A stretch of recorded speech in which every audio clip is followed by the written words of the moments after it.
There is a specific kind of silence that settles in a room when a woman decides to stop. It's not the angry silence of a fight, nor the anxious silence of waiting for a message. It is a stillness that begins in the body, a quiet ceasing of an endless motion. You know this feeling. It's the moment your hand hovers over the phone, but doesn't touch it. The moment you compose a message in your head, the perfect, casual, non-needy message, and then you let it dissolve, unwritten. It is the end of a long, invisible effort. The effort of bridging gaps, of warming cold spaces, of being the one who remembers, who reaches, who maintains. For a long time, you believed this effort was the definition of care. You were the keeper of the connection. Your availability was the quiet hum beneath the relationship, ensuring it never truly flatlined. You were convenient, not in a demeaning way, or so you told yourself, but in a loving way. You were easy to talk to, quick to forgive, always there. You made it easy for him to be with you. You required little and gave much. You thought this was your strength. And then, one day, you looked at the emotional landscape between you and saw that you were the only one tending the garden. The ground was dry, and you were carrying all the water. The exhaustion that hit you wasn't sudden. It was a slow, creeping tiredness that had settled deep in your bones. It was the exhaustion of overgiving. So you stopped. You didn't announce it. There was no dramatic declaration, no final ultimatum. You simply stopped being available. You stopped initiating. You stopped filling the silences. You took your energy, your focus, your constant low-level hum of emotional maintenance, and you turned it back toward yourself. And now, there is a new silence, a different kind of silence. And the question that echoes within it is terrifying and liberating all at once.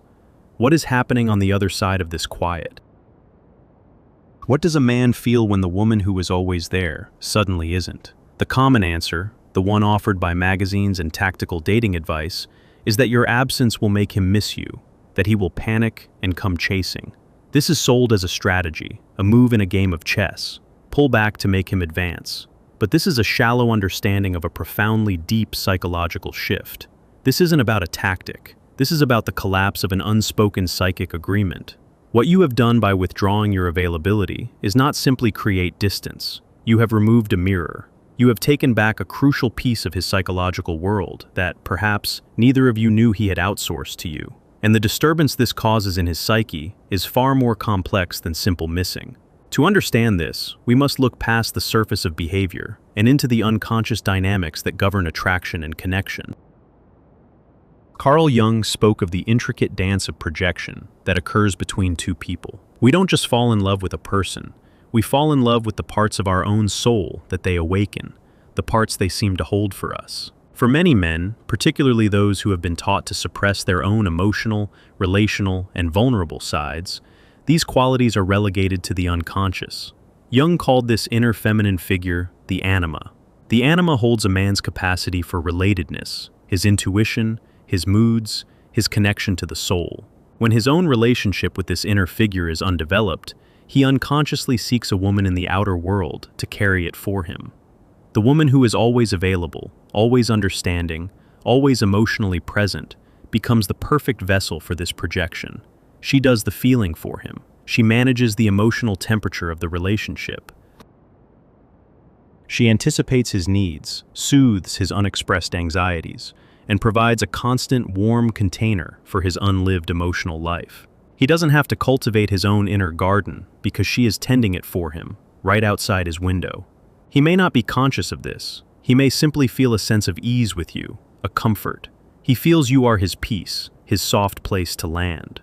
But the danger in this dynamic is that he doesn't learn to find peace within himself.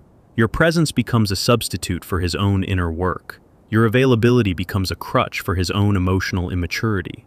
He doesn't have to develop his own anima because you are living it out for him. So when you suddenly stop, when the mirror is taken away, it is not just your physical presence he loses. He loses access to a vital, projected part of his own psyche. The hum of emotional regulation that he had grown accustomed to suddenly goes silent. The room goes cold.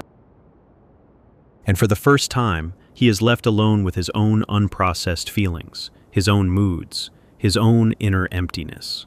This is the first shock. It's not, oh, she hasn't texted. It is a deeper, more disorienting feeling.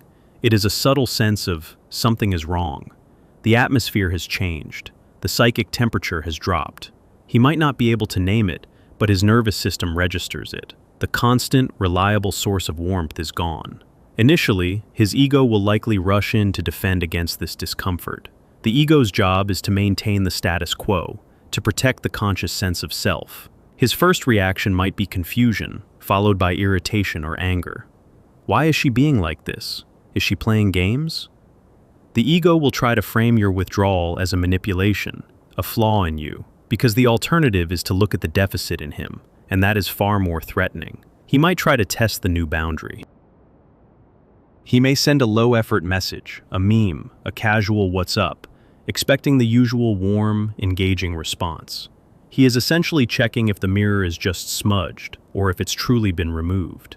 When your response is different, not cold or rude, but simply centered in your own life, no longer rushing to fill his space, the second shockwave hits.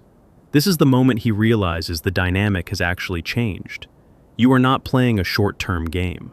You have genuinely shifted your center of gravity. You are no longer orbiting him. You are standing still, and the universe of your life is beginning to orbit you. This is where a split often occurs, depending on his level of psychological maturity. For the man who is deeply entrenched in his ego and deeply afraid of his own inner world, your withdrawal is an intolerable injury. His persona, the mask of the cool, unaffected, independent man, is threatened. You were a key part of the stage set that propped up this persona. Your constant admiration and availability confirmed his desirability and importance without him having to risk true vulnerability. When you withdraw, you are no longer reflecting his idealized self-image back at him. Instead, the silence reflects his own emptiness, his own fear of intimacy, his own inability to connect without being managed. To avoid this terrifying reflection, his ego may react with punishment. He might withdraw even further, seeking to win the silence game. He might seek validation elsewhere, finding another woman who is willing to be his mirror, to restore the comfortable old dynamic. He tells himself, and maybe others, that you became difficult or crazy. He does this to avoid the shattering realization that he was dependent on you in a way he never admitted, even to himself. In this case, your silence reveals his profound unreadiness for a genuine, two-sided relationship. And as painful as that is, it is a truth that sets you free. But there is another path. For the man who has even a flicker of self-awareness, a nascent connection to his soul, your withdrawal can be the catalyst for a profound inner crisis, a necessary one. After the initial egoic anger and confusion, a deeper feeling begins to surface. It is the unsettling quiet in his own inner house. The anima, which he had so comfortably projected onto you, is no longer being managed externally. The feelings, the moods, the longing for connection, they don't disappear. Instead, they well up from within his own unconscious. He might find himself feeling uncharacteristically moody, restless, or melancholic. He might not know why. He might feel a strange sense of loss that feels disproportionate to the situation. He isn't just missing texting you. He is experiencing the withdrawal of a projected part of his soul. He is being forced, finally, to feel his own feelings. This is the moment where he starts to think about you differently, not as an object of convenience, but as a person. He starts replaying conversations, not just for the good memories, but to try and understand what happened. He starts to see the imbalance. He may begin to recognize, on some level, how much you gave, how much you carried. This is not a guarantee that he will realize he loves you. Love is more than the comfortable use of another person's emotional labor. But it is the beginning of him seeing you, the real you, not the function you served, but the woman who was there.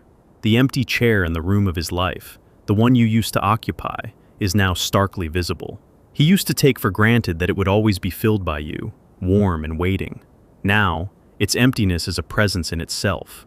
It forces him to confront the space. What is this space? Why is it so empty? Was he ever truly sitting there with you? Or was he just enjoying the comfort of you being there? This is where the real inner work begins for him, if he is capable of it.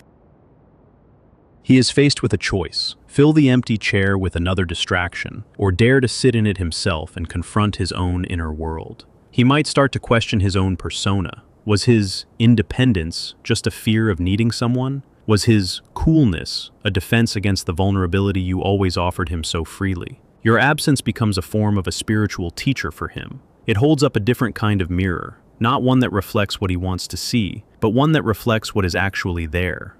His own undeveloped capacity for relationship, his own fear, his own longing. But let us turn the focus away from him, because the most important transformation is not happening in his house, but in yours. The process of withdrawing your availability is agonizing at first. It goes against every conditioned instinct of the good woman persona you were taught to wear. This persona is rewarded by society for being accommodating, nurturing, and self-sacrificing. To stop being these things feels like a betrayal. When you stop texting, when you let the silence stretch, your own unconscious will scream in protest. The abandonment complex, the deep-seated fear that you are fundamentally unlovable unless you are useful, will be activated. Guilt will wash over you. I'm being cruel. I'm playing games. This isn't me. This is the critical moment. This is where you must distinguish between the voice of your authentic self and the voice of your conditioning, your persona. The persona is terrified of not being needed. The self, the core of your being, is suffocating under the weight of being too needed, and for the wrong reasons. The discomfort you feel is a withdrawal symptom. You were addicted to the hope, addicted to the small crumbs of validation you received for your immense effort. Your body is detoxing from the chemical rush of, maybe this time he'll see me. This is the time to sit in your own empty chair.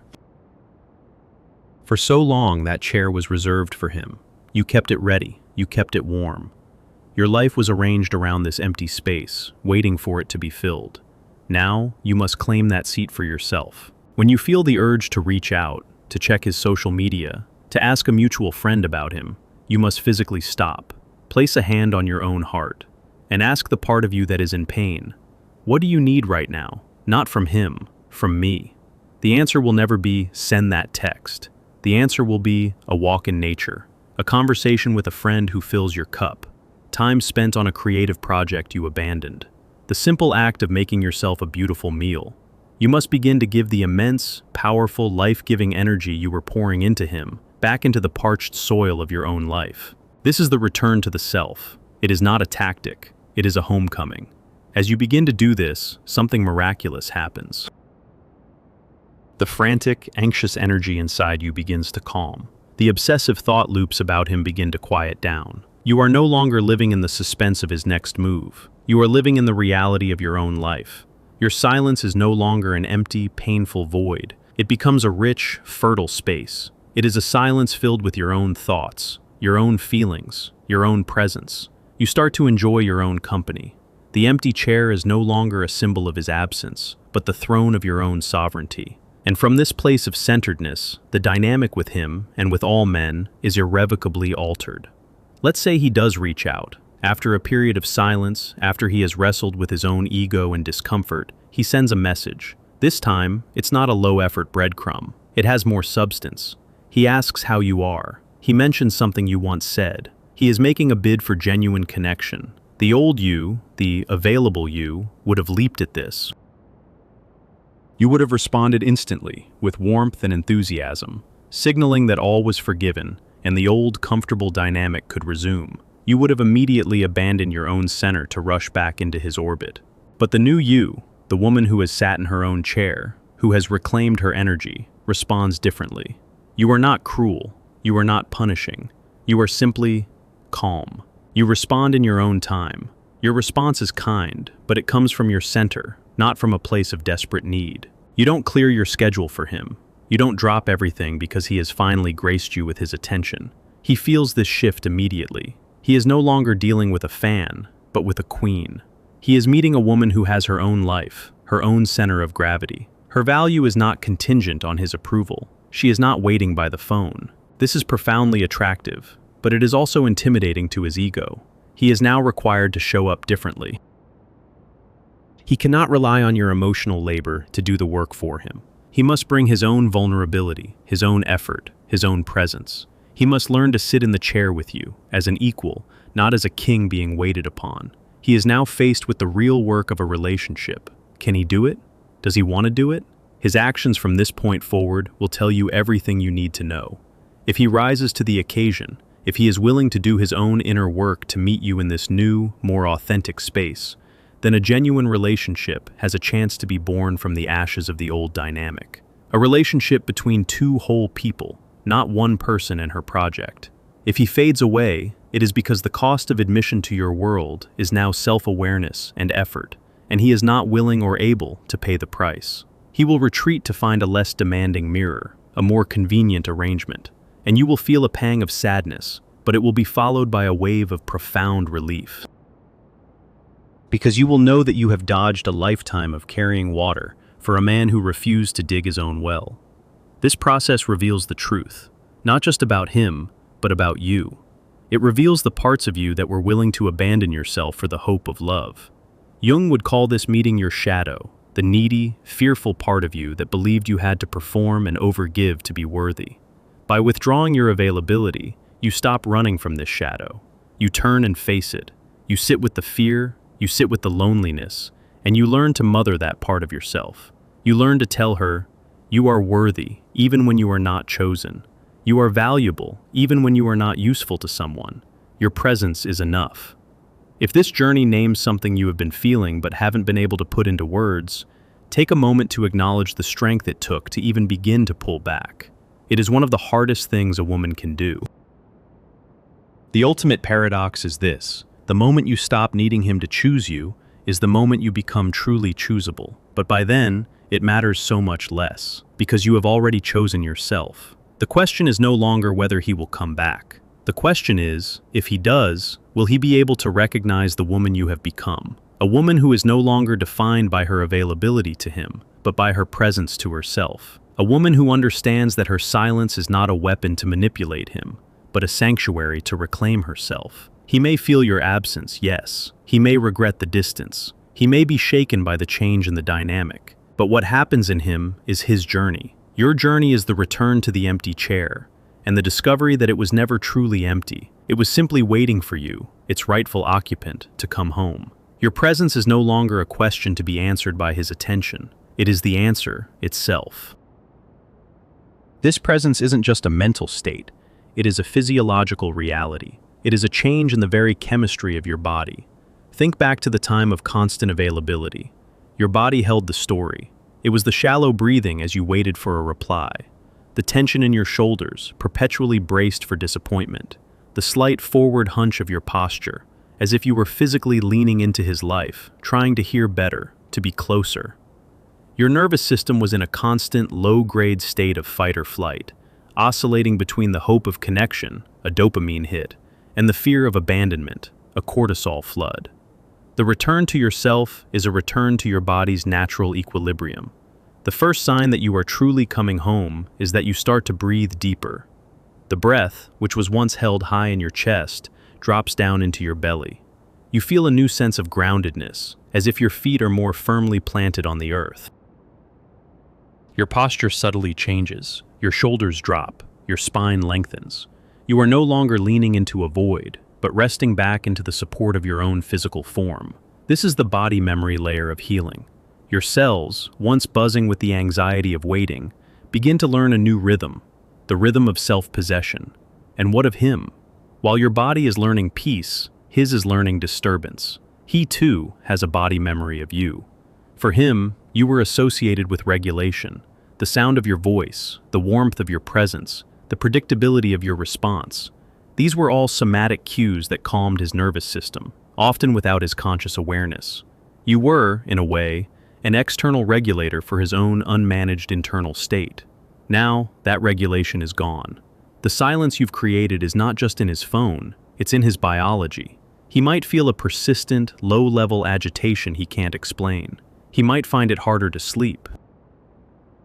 Mundane things might irritate him more easily. This is his body registering the absence of the soothing frequency you provided. He is experiencing the somatic fallout of his own outsourced emotional life. He may not connect this feeling to you directly. He might blame work stress or fatigue, but his unconscious knows. It starts to send up signals in the form of dreams, slips of the tongue, or strange intrusive memories. He might be in a meeting and suddenly recall the specific way you used to laugh. He might catch a scent on a stranger in the street that is reminiscent of you, and feel a sudden sharp pang of a loss he cannot articulate. This is the anima, the part of his soul he projected onto you, trying to get his attention. It is haunting him, not as a ghost of you, but as a ghost of his own neglected inner life. The qualities he outsourced, warmth, empathy, emotional depth, intuitive connection, are now felt as a profound lack.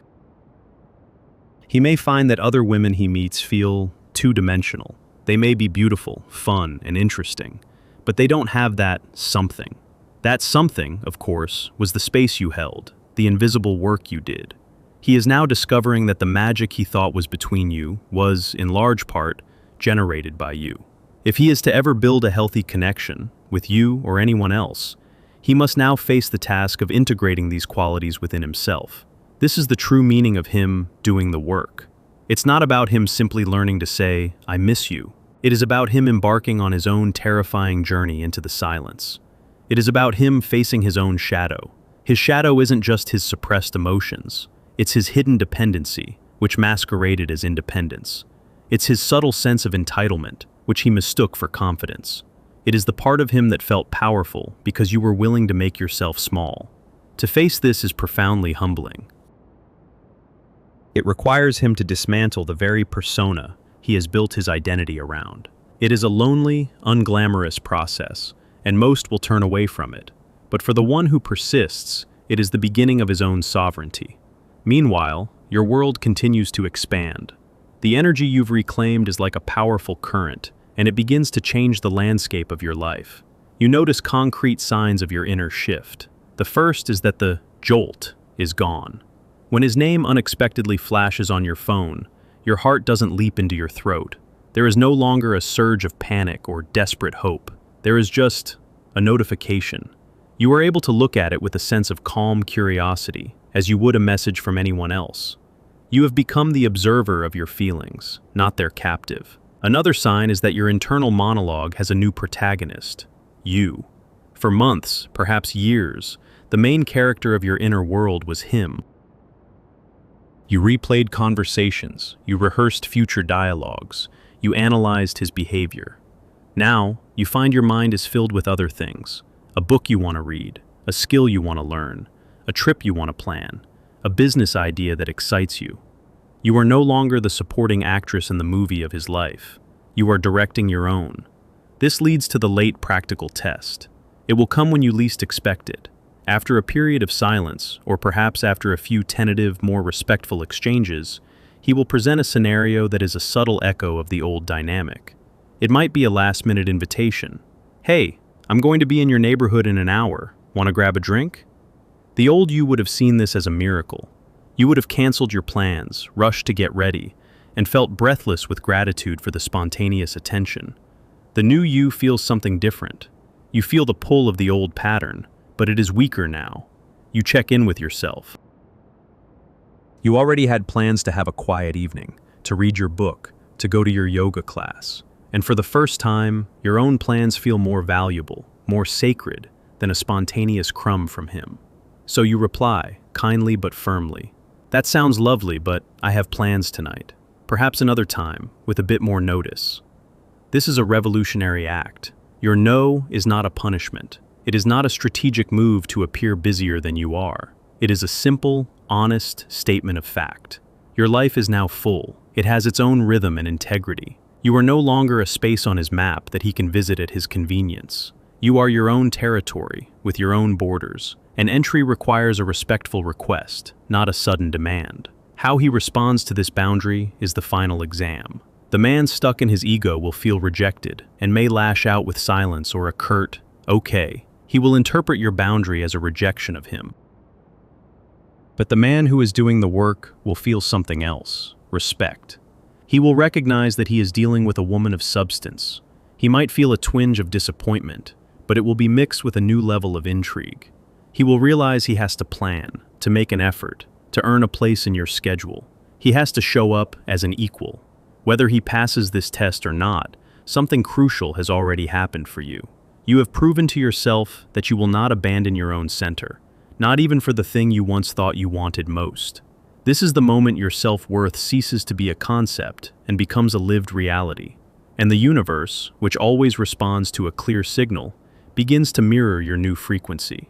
You start to attract a different kind of attention. Men who are curious about your thoughts, not just your availability. Men who listen. Men who make plans in advance. Men who are comfortable in their own skin, and therefore are not looking for you to manage their inner world. You realize that the dynamic you had with him was not a template for all relationships, but a specific lesson you needed to learn. And by learning it, you have graduated. Let us return finally to the silence. The silence you once feared, the one you filled with so much anxious energy. It has transformed. It is no longer an empty space defined by his absence. It is a generative stillness. It is the quiet of a garden at dawn, before the world wakes up. It is fertile ground. From this quiet, new things are growing. New friendships, new passions, a deeper connection to your own soul. The question of whether he will come back, or what he is feeling, has become secondary. It has lost its emotional charge. You may wish him well on his own journey, wherever it may lead. But your focus is no longer on the empty chair. Your focus is on the rich, vibrant life you are building around it. The ultimate act of reclaiming yourself is not about making him see your value. It is about you becoming so grounded in your own value that his seeing it becomes a pleasant bonus, not a desperate necessity. The woman who has walked this path does not need to be loud. Her power is in her peace. Her validation is in her own deep breath. Her love is no longer a currency she uses to purchase attention, but a light she cultivates to warm her own world. And should she choose to share that warmth again, it will be as a gift, freely given, to one who is worthy of her presence, not one who merely benefits from her absence.